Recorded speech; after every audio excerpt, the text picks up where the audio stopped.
Good morning everyone. এয়া কেৰাহীত গৰম পানী উতলাইছে হাঁহকেইটা ৰেডি কৰিবৰ বাবে, হাঁহ 5টাকৈ। আৰু ভোগ উৎসৱ যেতিয়া সকলোৱে চাগে এনেদৰে কৰিছে চাগে। আকৌ মানুহ দুজনকো এয়া হাঁহ কটা মানুহ দুজনকো চাহ দি ল'লোঁ। পমিষ্ট বজাৰলৈ মই বোলো যোৱা, তুমি অলপ ওলাই যোৱা পাপাহঁতৰ লগতে। সিহঁতে আজি বজাৰ কৰিবলৈ গৈছিলে। আৰু এয়া হ'ল কাপলিট কেইদিনমানৰ আগতে আনিছিলে।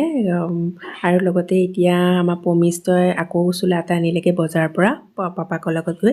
মই সোমালোঁ আজি শাকনি দৰাত সকলোকে শাক চব্জি দিয়া হ'লে। আমাৰ বাক আজি তাই কিবা এটা দিবলৈ আহিম বুলি সেই সুবিধাতে বোলো ময়ো তাইক শাক চব্জি কেইটামান দি দিওঁ, আৰু তাইয়ে আছেগৈ দিবলৈ। আৰু এই মাংস কাটি প্ৰায় ৰেডি হৈছেহি। তাৰ পাছত এইখিনি তাইলৈ যা যোগাৰ কৰিলোঁ আৰু দিবৰ বাবে। তাৰ পাছত মই পাকঘৰটো ধুনীয়াকৈ মুচি কৰি লওঁ। কেঁচা পাকঘৰ এটা আছে আমাৰ, আৰু মুচি কৰি ল'লোঁ। লোৱাৰ পাছত মই আজি ভাবিলোঁ দুদিনৰ আগতেই মই নাৰিকল এটা ৰুকা হৈ আছিলে, আৰু সেই নাৰিকলটো লস্কৰা বনাই পেলাওঁ। কাইলৈ বিহু হ'লেই, আৰু আজি ইমানেই বনালোঁ, ইমানখিনিয়ে বনোৱা হৈ গ'ল। দুপৰীয়া সকলোবোৰ বনাই মেলি এয়া বাচন বৰ্তনখিনি ধুই ল'লোঁ। তাৰ পাছত এয়া আমাৰ ছাগলীকেইজনীক এনেদৰেই সদায় দাল আনি দিবলগীয়া হয়। আৰু এয়া জেঠুহঁত আহিলে, আৰু জেঠুৱেকে মাতিলে পমিষ্টক।